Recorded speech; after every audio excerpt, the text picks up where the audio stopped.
ஒரு நிமிஷம்டா சாமி. ஒரு முக்கியமான செய்தி ஒன்று சொல்லிடலான்னு. அந்த செய்தி என்னன்னா, சில தினங்களுக்கு முன்பு ஒரு லேடி ஒருத்தவங்க என்னை பார்க்க வந்திருந்தாங்க. வயசு ஒரு 45 இருக்கும்.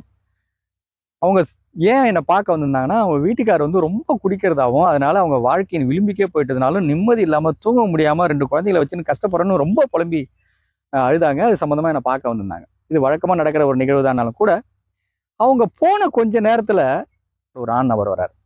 வந்து, சார் இப்போ ஒரு லேடி வந்துட்டு போனாங்களே, எதுக்காக சார் வந்துட்டு போனாங்கன்னு அவங்க கேட்டார். நான் சொன்னேன், அதை நீங்க ஏன் சார் கேட்குறீங்க, என்ன விவரம்னு கேட்டோடனே சொன்னார், நான் தான் சார் அவரோட வீட்டுக்காரு. நான் வந்து அதை உறுதிப்படுத்திக்கிட்டேன், நீங்க தான் வீட்டுக்காரரு கேட்டுன்றதுக்கு என்ன விவரம்னு கேட்டோடனே அது சம்பந்தமா வாட்ஸ்அப் டிபி இதெல்லாம் காட்டியிருந்தார். சரிங்க சார், அப்படியே இருந்தாலும் சொல்லக்கூடாது சார், தவறாயிடணுன்னே அவர் ரொம்ப அழ ஆரம்பிச்சிட்டார். இல்லை சார், என் குடும்பம் சமீப காலமா சரியில்லை, ஒரு வித்தியாசமா இருக்கு, நான் என் குடும்பத்தை அவ்வளோ விரும்புறேன், ஆனால் தவறா போயிடக்கூடாதுல நான் ரொம்ப கான்சியஸா இருக்கேன்னு சொல்லி ரொம்ப தேம்பி தேம்பி அழ ஆரம்பிச்சிட்டாரு. எனக்கு மனசு கேட்கல.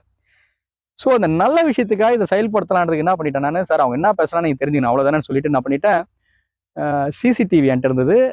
ஒரு நல்ல விஷயம் என்னன்னா, என்கிட்ட இருக்கிற சிசிடிவி வாய்ஸ் ரெக்கார்டோட இருக்கும். அப்போ அவருக்கு நான் சிசிடிவி ஆன் பண்ணி விட்டுட்டேன். அவர் எப்போ வந்தாங்க, எவ்வளோ நேரம் இருந்தாங்க, என்னென்ன பேசினாங்கன்றது கம்ப்ளீட்டாக ரெக்கார்ட் ஆகும். அடுத்த 15 நாள் வரைக்கும் என்கிட்ட இருக்கும். அப்போ அதை போட்டு காட்டினோடனே நானே எதிர்பார்க்காத ஒன்று நடந்தது. எனக்கே ஆச்சரியமா இருந்தது. அந்த அம்மா ஒரு 40% அழுதுருந்தாங்க அப்படின்னா, இவர் 200% அழுதார். கதறாரு. யாரா இறந்து போனா எப்படி கதறுவாங்களோ அப்படி கதறாரு. அவர் சொன்ன செய்தி தான், என் மனைவி என்னால இன்னொருத்தர்கிட்ட வந்து நின்று உட்காந்து அழுறதை என்னால ஏத்துக்கவும் முடியல சார். ஏத்துக்கவும் முடியல சார். நான் என்ன பண்ணணும், என் கையை கூட வெட்டி கொடுக்க தயாரா இருக்கேன். ஆனா என் மனைவி சும்மா சண்டை போடுறா, சும்மா சாதாரண சண்டை, என் ஜாலிக்காக நான் போறேன், இது என்ன பெரிய விஷயமா நினைச்சிட்டானா, என் மனைவி இவ்வளவு பெரிய கஷ்டப்படுவான்னு நான் எதிர்பார்க்கவே இல்லை சார், கொஞ்சம் வெயிட் பண்ணுன்னு சொல்லிட்டு போய் கூட்டின்னு வந்துட்டார் அவர் மனைவியை. கூட்டுன்னு வந்துட்டு அவங்க 2 பேரும் சேர்ந்து அவர் எனக்கு சத்தியம் பண்றாரு, இனி ஒரு ஜென்மம் நான் குடி பக்கமே திரும்பவே மாட்டேன்.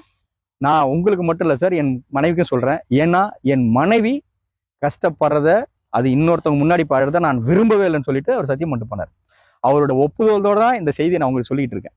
அப்போதான் எனக்கு ஒன்று புரிஞ்சுது. என்ன அப்படின்னா, இங்க ஆணோ பொண்ணு 2 பேருக்கும் பொருந்தும். நாட் ஓன்லி குடி, கள்ள தொடர்பாக இருக்கட்டும், இல்லை வேற எந்த பிரச்சனையா இருந்தாலும் உங்களுடைய துணை எவ்வளவு கஷ்டப்படுவாங்கன்னு நீங்க நினைச்சு பார்த்தீங்க அப்படின்னா, உங்களாலையும் இப்படிதான் ஜீர்ணிக்க முடியாம இருக்கும்.